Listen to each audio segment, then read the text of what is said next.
E aí galera, beleza? Que segue o quadro História em Cena no nosso canal. Olha, ó, nós temos um tema importantíssimo no nosso contexto de revisão para ti, ó. Reforma religiosa, também conhecida como Reforma Protestante, beleza? Olha, fica atento, assina logo esse sininho aí e segue o nosso canal. Passe esse vídeo em frente para dar força ao nosso trabalho. Não esquece disso, o professor Elvis John está contigo aqui para tirar as dúvidas. E se quiser entrar em contato, nossas redes sociais, @ElvisHistória. Tá bem aqui, ó, aparecendo na tela aí para ti. @ElvisHistória, lá embaixo, beleza? Então, ó, o primeiro passo que a gente vai começar a pensar é esse aqui, ó. Veja que a gente tem uma imagem e dentro desse contexto de imagem, nós temos o conceito. Tá? O que foi essa reforma protestante? A reforma protestante, ou reforma religiosa, ou reformas religiosas, tá? Aconteceu a partir do século XVI. Foi um conjunto de mudanças que aconteceu a partir desse século XVI dentro da Igreja Católica, que vinha num processo constante, a palavra é essa, de desmoralização. Era necessário, então, fazer essas mudanças. Essas necessidades já eram antigas. Então, a gente pensa muito nos reformadores, de Lutero, de Calvino, certo, pessoal? De Henrique VIII, mas eles não foram os únicos, ok? E aí, claro que a gente tem aqui Alemanha, Suíça e Inglaterra, que foram os três que eu citei para vocês. Alemanha, Lutero, Calvino, Suíça e Inglaterra, Henrique VIII, tá? Mas ao longo da nossa aula, vocês vão verificar que eles não foram os únicos a estarem presentes nessas reformas e muito menos os primeiros, beleza? Aqui nós temos a imagem aparecendo para ti do Papa Leão X. Foi ele que deu autorização, dentro de um contexto que a gente vai já dar uma olhada com esse contexto, da venda das indulgências. Eu não sei o que é indulgências, então calma que a gente vai verificar tudo isso hoje. Ele era o Papa dentro do contexto das reformas religiosas. Então nós temos aqui, ó, primeiro, ó, olha essa imagem bacana aparecendo para ti, ó. Crise feudal, formação dos estados modernos. Se você não entender que nós estamos na formação dos estados centralizados, saída do feudalismo e da crise feudal e formação de uns estados onde os reis é que controlam e passam a bater de frente com a igreja, você não vai entender a reforma. Outra coisa, a reforma é um movimento renascentista. E o renascimento cultural, ele é um movimento racional. Então, passa-se a entender a religião de uma forma racional. E segundo, vai convergir os interesses de uma religiosidade racionalizada. E aí, no caso, primeiramente, quem vai romper é o Lutero, com o interesse de monarcas, que sejam reis ou príncipes, em romper com a Igreja Católica para poder aumentar o seu poder. Deu para entender agora o contexto? Olha aí, ó, contextualizando. Usura era igual a cobrança de juros. Sua condenação pela Igreja estava impedindo o crescimento da burguesia. Então, você não poderia cobrar juros. Se eu emprestei R$100, eu recebo R$100. Isso não vai ajudar o burguês a crescer de forma alguma. Qual é o banco que vai prosperar sem juros? Então, vejam que dentro desse período do século XVI já existem necessidades, quer sejam políticas, quer sejam morais, religiosas e econômicas aí, para que elas possam ser alteradas, elas precisam ser alteradas. Formação dos estados nacionais ou modernos ou absolutistas, não importa, tá? Como você queira, não aceitavam a interferência da igreja, acabei de dizer. Os estados modernos, os reis absolutistas não aceitam mais essa interferência. Então eles vão se apegar a novas tendências religiosas para romper com a Igreja Católica, tá? Tinha interesses nas terras da igreja, com certeza. A Igreja Católica, turma, na Idade Média, ela tinha um terço das terras da Europa. Ela era a maior senhora feudal. Todos os reis europeus, a igreja tinha um pedaço de terra. E agora, no século XVI, claro que essa mudança vem acontecendo dentro da Idade Média, desde lá. Mas agora no século XVI, início da Idade Moderna, esse rompimento ele está mais aparente e ele vai estar mais forte, ok? Preço justo. Muita gente não te cita isso, mas Elvis John te fala, tu sabe disso, que tem muita coisa que só a gente aqui te conta. Olha, se você fabricar uma caneta, certo? Um exemplo. Você só pode cobrar matéria-prima e tua mão de obra. Nada mais, sem lucro. E aí é complicado. lá no Renascimento comercial e urbano, no final da Idade Média pós-cruzadas, como é que eu, um grande comerciante, vou crescer? Não dá. É certo que muitas famílias vão aplicar o preço justo ainda, como os médios, porque tinha muita demanda, mas com o tempo isso aí vai ser abandonado. É necessário romper com essa ideia de preço justo. Então são cenários que estão surgindo, que contextualizam a reforma protestante. Mas em nenhum momento esqueça, a reforma protestante, ou religiosa como queira, ela está linkada com o renascimento cultural. Ela é renascimento no campo religioso, tem o renascimento no campo científico, tem o renascimento no campo artístico. O renascimento foi um movimento assim incrível, que eu te digo, para fazer uma revisão sobre o renascimento. Legal? Qualquer coisa a gente vai colocar uma aulinha aqui. Na verdade, desculpa, perdão, a gente já fez. Acesse a nossa aula sobre renascimento cultural. Eu fiz um resumo lá bacaninha, bem rápido, sobre os princípios do renascimento. Ok? Beleza. Olha para cá, ó. O que tornou possível, então, a divulgação das ideias do Renascimento e da Reforma Protestante? Olha aí, tá aqui, ó. Primeiro, a intervenção da imprensa. Essa telona aparecendo aí para ti, tá? Na verdade, perdão, a invenção, né? A invenção da imprensa. Imprensa vem de prensa, porque literalmente, como tá olhando aí nessa imagem, eles estão carimbando as fotos, estão prensando. Pega aquele escrito e vão ali carimbando, é muito mais rápido do que os monges copistas, que passavam aí o tempo todo no monastério, copiando e recopiando livros, tá? Quando Martim Lutero, dando spoiler, ele escreve as 95 teses, eu vou mostrar isso aqui, alguém foi lá, pegou, levou até a imprensa, que já tinha nascido, ela era mais ou menos assim, ó, isso aqui é um modelo, e reproduziu.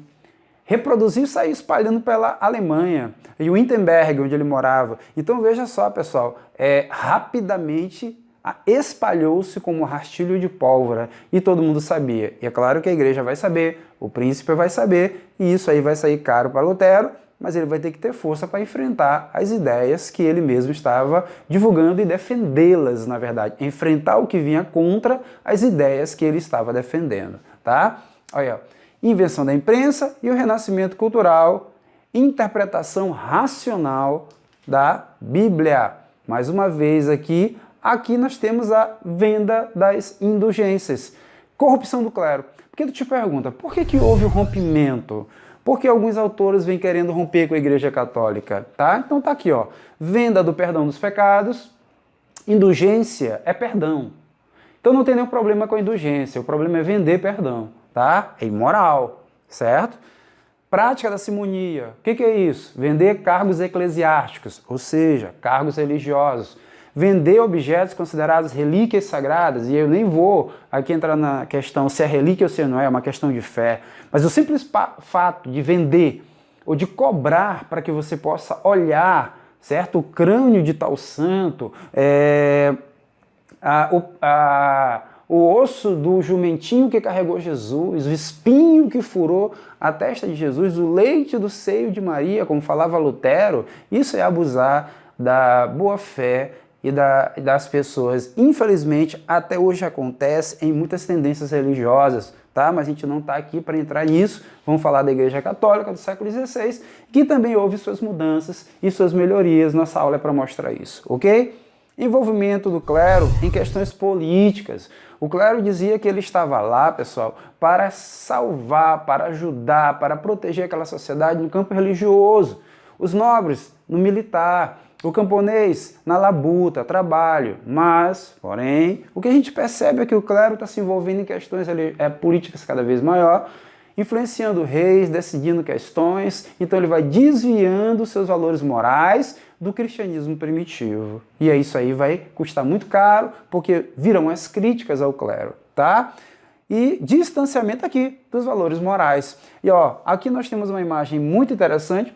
Esse papel aí, eu vou ampliar a tela aí para vocês, ele está representando um documento assinado pelo bispo, assinado por uma autoridade religiosa, um cardeal, dando a mim, a você, que está entregando aqui. Vejam que as pessoas são pessoas humildes, as poucas moedas, um florim de prata, por exemplo, pelo perdão dos pecados. Quando eu morrer, eu saio direto para o céu, não vou para o purgatório. Ou mais, ainda tinha outra possibilidade. Eu poderia colocar o nome de um parente, se meu parente deixasse ele sair do purgatório e ia direto para o céu. Meu Deus do céu, era assim? Era. Era assim que acontecia, tá? E dessa forma a igreja ela queria o quê? Ela queria angariar fundos, porque os estados modernos, muitos estavam indo contra ela tinha perdido muita riqueza. E tinha um projeto de Leão X. Qual era? Adivinha aí? Um espóliozão. Construir a Capela de São Pedro. Na verdade, Basílica de São Pedro, tá? Capela é um nome bem singelo, tá bom? Olha, ó, venda de indulgência, abuso da fé. Olha para cá. Dessa forma, a gente percebe que essa venda de indulgência ela era escrachada, em praça pública. Olha aqui, ó. Aqui com certeza é um religioso, ok? Vendendo aqui um documento, propagandeando ele. Outra forma legal que eu encontrei de trazer para ti, que aparece no filme Lutero, assista ao filme Lutero, perfeito, era o teatro pagão, o teatro de rua, certo? Onde eles mostravam aqui tem, não dá para perceber bem, eu vou dar um zoom, o diabo ele sendo aqui atacado por alguém santo, olha aqui a auréola. Então, você tem que combater o mal para conseguir a tua salvação. Uma forma de conseguir é comprando, é pagando essa indulgência. Um rico, deixando parte da riqueza. Quem não tem riqueza, deixando algumas moedas. Isso aqui era feito em vila, de vila em vila, arrecadando aquele dinheiro nas missas dominicais, pessoal. Então isso aí vai irritando cada vez mais aqueles católicos religiosos, conhecedores, tá? Que sabiam que isso aqui era um abuso, como John Wycliffe, John Hus, Lutero e muitos outros que vieram antes dele, Herado de Roterdã, etc, etc. Vamos lá. Olha aqui, ó. Divisão da igreja entre as doutrinas. Para entender o luteranismo, tem que entender isso aqui. Esses dois senhores aqui, essas duas autoridades religiosas e filosóficas, elas existiram muito antes da Reforma Protestante, elas são medievais. Aqui nós temos São Tomás de Aquino, que liderou o movimento tomista, livre-arbítrio, tá? Salvação pelas obras. Você é salvo pelas boas obras que faz. Pela fé também, mas pelas boas obras. Não existe fé sem obras, ok? Seguidor de São Tomás de Aquino acreditam nessas ideias. São Tomás de Aquino, pessoal, ele teve um problema sério, porque quando ele começa a dizer que a razão, tá? Porque ele defendia a razão aristotélica dentro da igreja, questionaram ele na Idade Média. Então quer dizer que a razão é mais importante pela fé? Ele é para a Inquisição. Ele, calma, a razão é importante, mas ela só tem significado se for amparada pela fé. Aí ele se saiu bem, entenderam? Já o Santo Agostinho, ele defende a predestinação e a salvação pela fé. E é aqui que Lutero vai se amparar. Por quê? Porque durante o século XVI, as boas obras que São Tomás defendia era ajudar o próximo, certo? Como a gente entende. Porém, no século XVI, essas boas obras de ajudar o próximo foram deturpadas. Boas obras era comprar indulgências. Boas obras passa a ser ajudar a igreja. Deu para entender? Deixar parte da sua riqueza para a igreja. Então deturpam a ideia de boas obras. E aí Lutero vem, peraí, se boas obras agora é comprar indulgências, colocar moeda no fundo lá da caixinha, então boas obras não salvam. Então Lutero era um monge agostiniano. Então ele vai se agarrar à ideia de quê? De fé. Quem salva é a fé, uma ligação direta entre o humano e o divino, certo? Então ele segue as ideias de São Tomás de Aquino? Não, de Santo Agostinho, salvação pela fé. Então anota aí, primeiro princípio, talvez o mais importante de Lutero, é a salvação pela fé, beleza? E a predestinação, e aí nós vamos conversar com outro reformador daqui a pouco, que vai defender essas ideias, tá bom? Vamos aqui, ó. Beleza. Precursores da Reforma Protestante. John Wycliffe, na Inglaterra, trabalhou na primeira tradução da Bíblia para o inglês. Na verdade, é questionável, certo? Se a gente aprofundar bastante, a gente sabe que a Bíblia vem sendo traduzida há muito tempo. A Bíblia vem do aramaico, nós temos hebraico, aramaico, a Bíblia, a primeira tradução fora dessas línguas foi o grego, com Alexandre o Grande, aí foram mandados 70 mestres hebraicos para o Egito em Alexandria, e ali veio a Septuaginta, que seria a tradução para o latim. O latim, deu para entender? O latim vulgar, que é a Vulgata. Essa daí é a tradução em latim. Da Vulgata, nós temos as outras traduções, que já são mais recentes, e aí fica difícil dizer qual foi a tradução, em qual local, depois do latim. Mas veio o inglês, né? O John Hus, na Tchecoslováquia, que vai fazer toda uma crítica à igreja.